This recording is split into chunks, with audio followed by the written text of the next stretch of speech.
আমরা সহজ করে দিছি। কিন্তু এটাও কোরআন বসে হাল মিম মুদ্দাক্কির, কে আছে এটা নেওয়ার জন্য লাভ দিবে বা ঝাঁপ দিবে বা ছুটবে বা দৌড়াবে বা চলবে, হাত বাড়াবে, কে আছে এটা নিবে? সহজ, কঠিন না। এই জন্য আল্লাহ বুঝাইতে চান। আবার প্রসেসটা বিলকুল সহজ। যেমন একটা উদাহরণ দিলে বোঝা যাবে, যদিও আমরা করি নাই। শতকরা 1-2 জন পাওয়া যাবে কিনা সন্দেহ, হাজারে 2-1 জন হবে কিনা সন্দেহ, লাখে 2-100 হবে কিনা সন্দেহ। রমজানে নেওয়া সব সহজ ছিল, পানির দামে নেওয়া যেত, বিলকুল পানির দামের চেয়েও কম ছিল।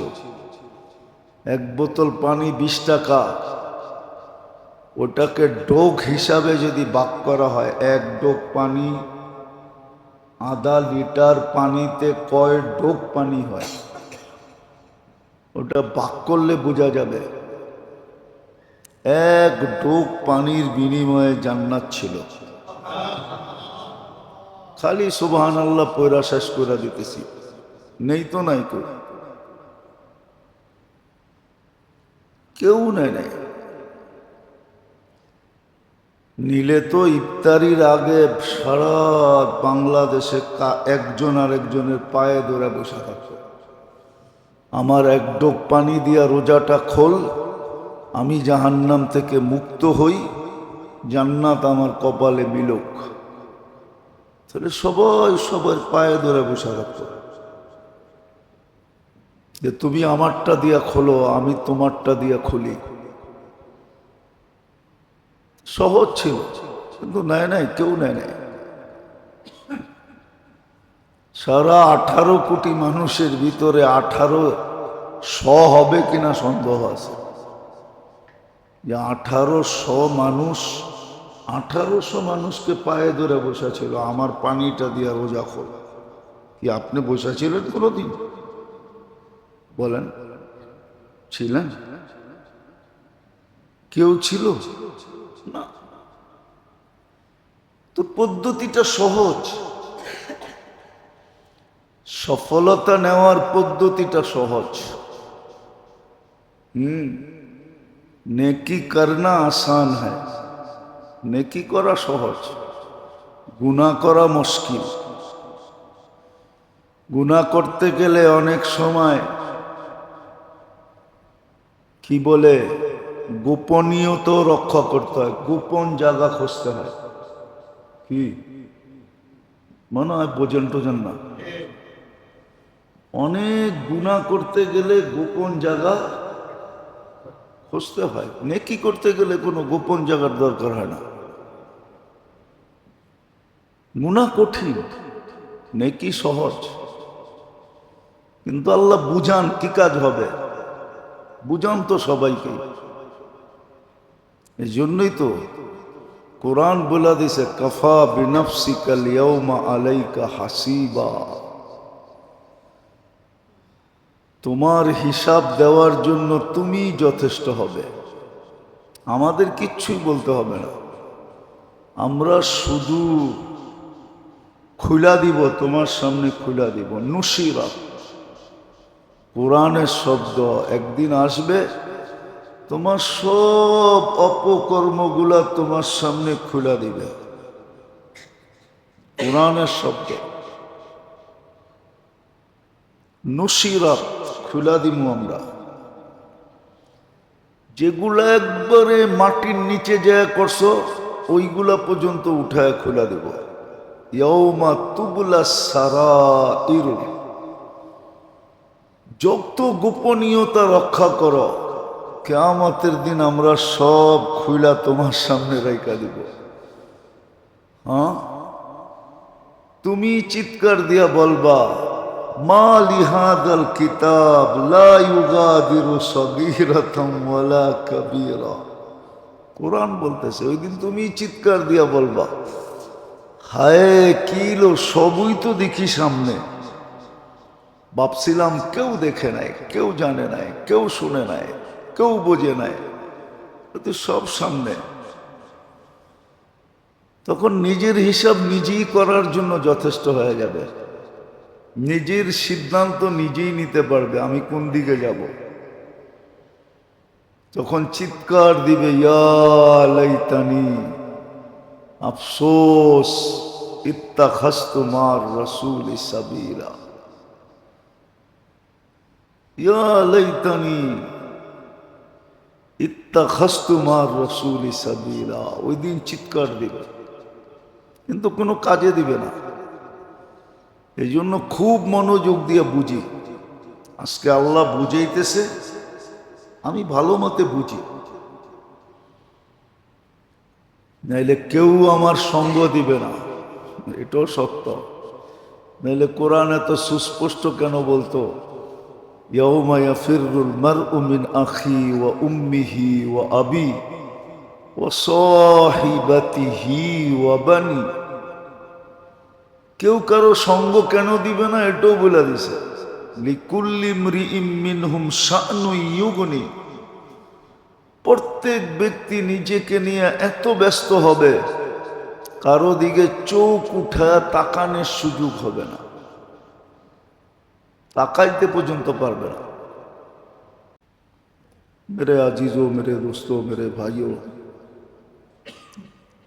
আল্লাহ জাল্লে জালালুহু আম্মা নওয়ালুহুর ইহসান, ই আল্লাহ মানুষকে সতর্ক করেন, নইলে আল্লাহর জাত যদি চিন্তা করা হয় তাহলে আল্লাহ মানুষকে সতর্ক করার কোনো প্রয়োজন হয় না। খুঁটি ছাড়া যে আকাশকে দাঁড়া করাইতে পারে,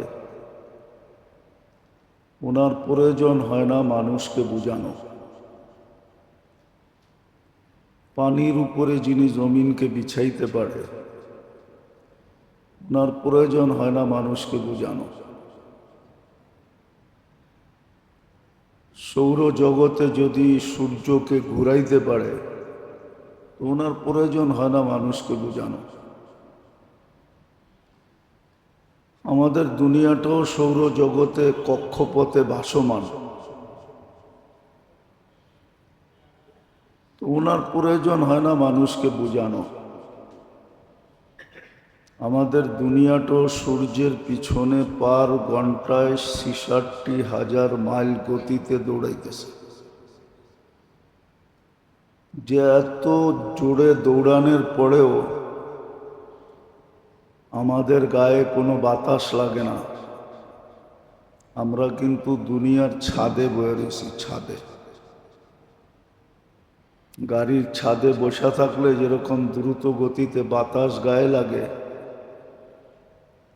আমাদের গায়ে কিন্তু লাগে না। যে আল্লাহ এই প্রযুক্তি ফিট করতে পারে, ওনার মানুষকে বুঝানোর কোনো প্রয়োজন হয় না। আবার শুধু আমাদের দুনিয়াটা সূর্যের পিছে দৌড়ায় না, ঘুরেও পার ঘন্টায় ১,০০০ মাইল গতিতে ঘুরতেছে। ঘুরা দৌড়ানো দুটোটা একসাথে, ওনার মানুষকে বুঝাইতে হয় না। যে কুদরত আল্লাহ আমাদের সামনে দাঁড় করায় রাখছেন, পাহাড়কে যিনি প্যারাক বানাইতে পারে, ওনার মানুষকে বুঝাইতে হয় না,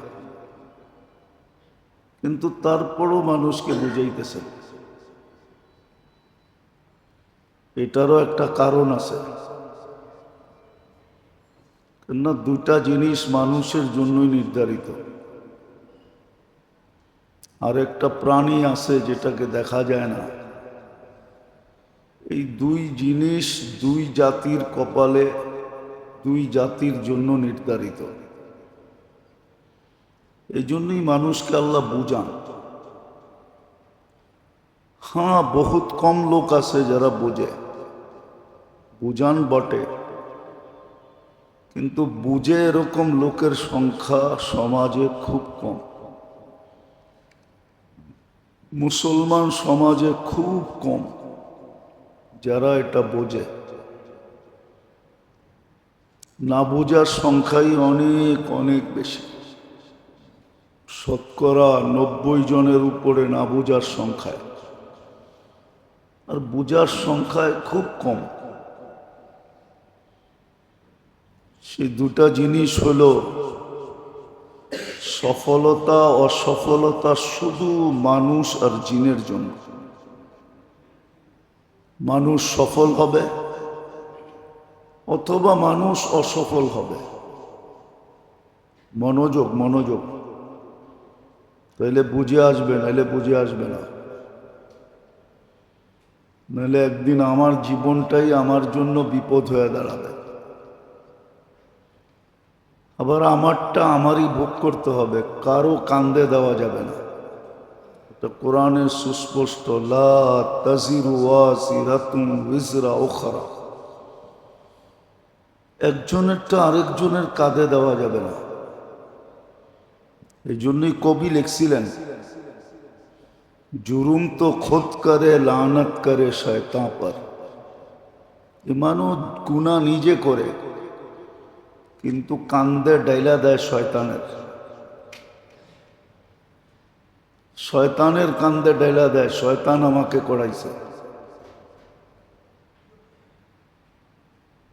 এই জন্য দুটা জিনিস আমাদের জন্যই, চির সফলতা চির অসফলতা। এটা জিন আর ইনসানের জন্য। জিনও সফল হবে অথবা অসফল হবে, মানুষও সফল হবে অথবা অসফল হবে, কিন্তু বুঝতে চায় না। সফলতাটা কি এটাও বুঝিয়ে দিছেন। এই জন্য কিয়ামতের দিন দুই ধরনের ঘোষণা হবে, সাঈদা ফুলান ইবনু ফুলান, অমুকের ছেলে অমুক সফল। আবার আরেকটা ঘোষণা হবে, খাসিরা ফুলান ইবনু ফুলান, অমুকের ছেলে অমুক অসফল। আর ওটা চিরদিনের জন্য। সফল হলেও চিরদিনের জন্য সফল হবে, অসফল হলেও চিরদিনের জন্য অসফল হবে। এই জন্যই আল্লাহ আমাদেরকে বুঝাইতে চান। নাইলে আল্লাহ অ্যানালাইসিস করলে আল্লাহর মতো জাত মানুষকে বুঝানোর প্রয়োজন হয় না, বুঝানোর দরকারই ছিল না। কোনো সৃষ্টিকে আল্লাহ বুঝান নাই, সৃষ্টি করছেন আর রাইখা দিছেন। এমনকি ফেরেশতাদেরকেও বুঝান না, কিন্তু আমাদেরকে বুঝাইতেছেন। আর আল্লাহ অ্যানালাইসিস করলে এই কথাই সত্য যে আল্লাহর কাউকে বুঝাইতে হয় না। আল্লাহ ইচ্ছা করলে কানে ধরে ঘুরাইতে পারে, নাকে রশি লাগায় ঘুরাইতে পারে, যেটাকে বলে বাধ্য করতে পারে। কিন্তু ওই যে মানুষকে একটু ইচ্ছা স্বাধীনতা দিছেন, দুই পাও একসাথে না উঠাইতে পারলো এক পাও উঠাইতে পারে, দুই পা উঠাইতে গেলে জাম্প দিতে হয়।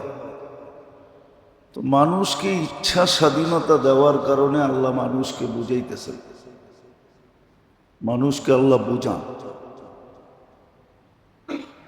কেননা মানুষের সামনে হয়তো চির সফলতা অপেক্ষা করতেছে, না হয় চির অসফলতা অপেক্ষা করতেছে। দুটাই অপেক্ষমান। চিরদিনের জন্য সফল হবে,